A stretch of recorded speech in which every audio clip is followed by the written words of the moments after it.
Lalu pertanyaannya, apakah kami menggunakan infusoria? Jawabnya tidak. Kenapa? Karena menurut kami kurang efektif. Ya. Kenapa dikatakan kurang efektif? Karena untuk menghasilkan infusoria kita butuh waktu 4 hari atau 3 hari sampai dengan 1 minggu. Sementara kan burayaknya udah mau makan, repot kan kita.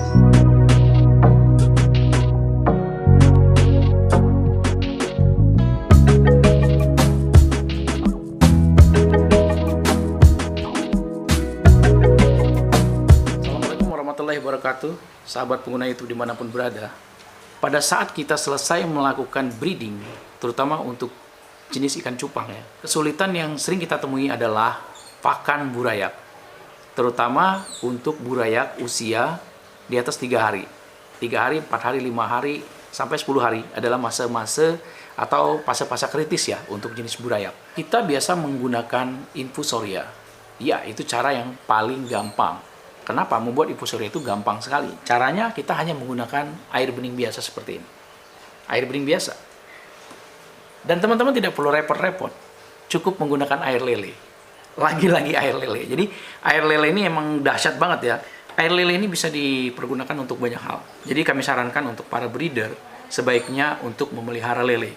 Karena lele ini bisa untuk pakan infusoria, bisa untuk pakan Daphnia magna, bisa kita buat jadi green water, dan lain-lain. Nah, kembali ke infusoria. Pergunakan air bening biasa, lalu tambahkan air lele seperti ini saja, teman-teman.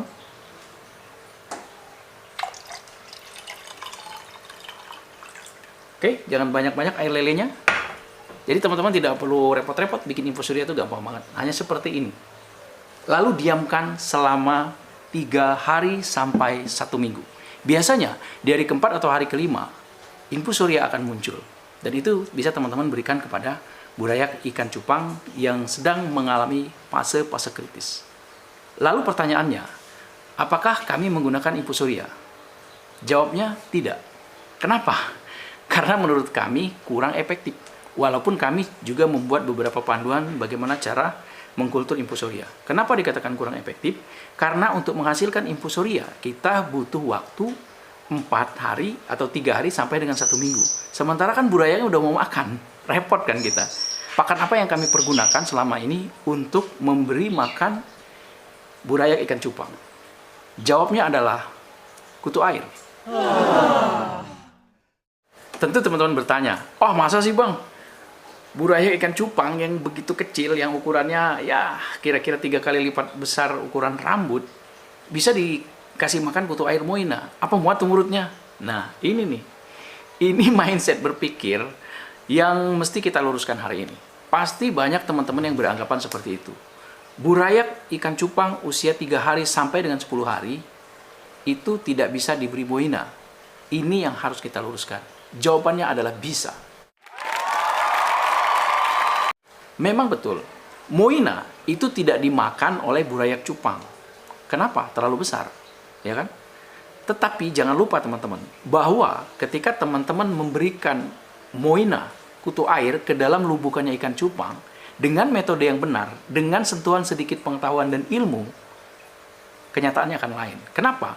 Karena moina ini kurang dari 1 jam ketika teman-teman masukkan ke lubukan ikan cupang, dia akan bertelur, terutama untuk jenis moina macrocopa, sekaligus beranak dalam waktu kurang dari 1 hari. Larva atau anakan daripada moina macrocopa ini, ukurannya itu kira-kira 10 kali lebih kecil daripada moina dewasa. Ya kira-kira ukurannya lebih kurang seukuran infusoria, bahkan bisa lebih kecil lagi.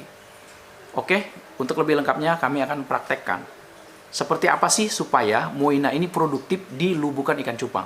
Itu ada 2 tip. Yang pertama, kita memberikan moinanya itu agak banyak. Kalau dikasih hanya sedikit, ya tidak akan produktif. Caranya minimal teman-teman kasih 1 sendok lah. Kasih 1 sendok di lubukan ikan cupang itu, nggak jadi masalah. Dengan satu catatan, moina yang teman-teman miliki itu terbebas dari yang namanya kutu jet. Kalau ada kutu jet, itu lain cerita. Akan berbahaya bagi burayak. Tapi kalau moina murni, sejauh ini yang kami lakukan eksperimen dan pengamatan, belum pernah kami menemukan moina itu memakan atau mengganggu burayak ikan cupang. Aman. Kita jamin aman teman-teman. Walaupun kesannya burayak hidup bersama dalam satu lubukan dengan Moina, tapi simbiosis yang terjadi adalah simbiosis mutualisme, yaitu dua ketergantungan yang saling menguntungkan. Di mana di sini Moina macrocopa itu memakan sisa-sisa pakan atau kotoran-kotoran daripada burayak, sementara di sisi lain burayak memakan larva atau telurnya Moina macrocopa atau Moina. Nah, tipnya seperti itu teman-teman. Mohon diingat, satu, kita masukkan agak banyak, ya kan? Yang kedua, Moinanya kita kasih pakan. Cara memberi pakannya seperti apa? Seperti itu. Baik teman-teman semuanya, ini adalah lubukan burayak ikan cupang kami untuk jenis Nemo. Usianya tuh baru sekitar 4 hari ya teman-teman. Ini teman-teman bisa lihat sendiri. Pengasuhnya pun masih ada di sini. Pejantannya masih ada di sini ya teman-teman. Oke. Tapi kami lihat bahwa pergerakan burayak sudah mulai aktif. Ya, seperti ini teman-teman. Pergerakan burayaknya sudah mulai aktif. Dan pejantan atau indukan jantannya sudah mendekati masa-masa untuk kita angkat dari lubukan ini. Nah, jika kondisinya sudah seperti ini, kita mesti memberi pakan burayak-burayak ini teman-teman. Lalu, pakan apa yang akan kita berikan?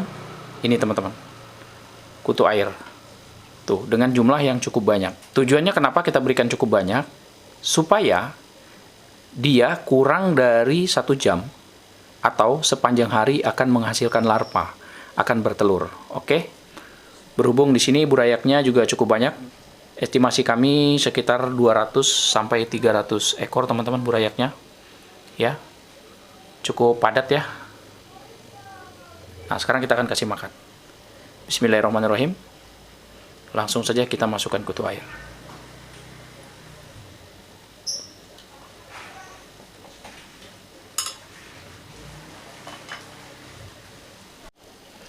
Teman-teman bisa lihat sendiri, burayaknya itu padat di lubukan ini ya.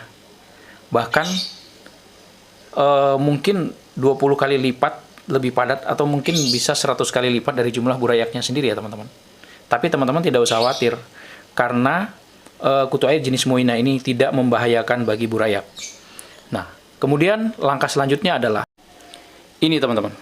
Ini adalah air lele. Air lelenya sudah berwarna hijau seperti ini. Atau teman-teman bisa juga pergunakan green water. Nah, kita akan kasih makan Moinanya. Tapi jangan banyak-banyak. Nah, seperti ini saja teman-teman. 2-3 pipet saja kita celupkan saja.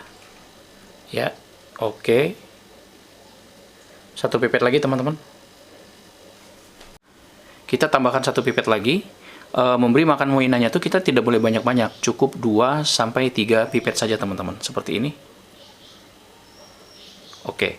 Nah, dengan penambahan yang minimalis, artinya 2-3 pipet, jadi air lele itu akan kurang dari 1 hari itu akan habis dimakan oleh Moina, sehingga tidak menyebabkan perubahan pH daripada air di lubukan ini. Kalau teman-teman ngasih makannya kebanyakan, maka otomatis kualitas air di lubukan burayak ikan cupang ini akan menurun, dan pastinya akan mempengaruhi pertumbuhan daripada ikan cupang ini, bahkan bisa berakibat fatal. Nah, teman-teman bisa lihat sendiri, di situ Moinanya sangat banyak. Ya, sangat banyak, dan dijamin tidak akan mengganggu burayak daripada ikan-ikan cupang teman-teman yang usianya baru sekitar 4 hari ini teman-teman. Oke, mungkin teman-teman bisa mengamati pergerakan Moina dan pergerakan burayak ikan cupangnya. Sekali lagi, ini adalah simbiosis mutualisme, tinggal di satu lubukan tetapi saling menguntungkan. Di satu sisi, Moina akan memakan limbah atau sisa-sisa daripada kotoran daripada burayak ikan cupang ini. Di sisi lain, burayak ikan cupang ini akan memakan larva atau telur Moina macrocopa. Nah, termasuk teman-teman, nanti dengan sendirinya sisa-sisa gelembung ini akan jadi makanannya Moina. Oke. Nah, ini sebagai sampel nih teman-teman. Ini sampel kami berhasil membesarkan burayak dengan usia baru sekitar 1 bulan teman-teman semuanya. ukurannya sudah pesat, cukup pesat ya. Dan metode ini sama, kami memberikan Moina sejak kecil. Dan jarang sekali atau sangat jarang, mungkin hanya sekali kami beri infusoria. Selebihnya sudah kami kasih Moina. Di hari ke-10, burayak pertumbuhannya akan lebih besar, dan pada akhirnya Moina yang dewasa pun akan dimakan oleh burayak. Pada saat burayak sudah bisa memakan Moina dewasa, artinya Moina yang seukuran ini, maka persoalan sudah beres. Artinya fase kritis sudah kita lewati.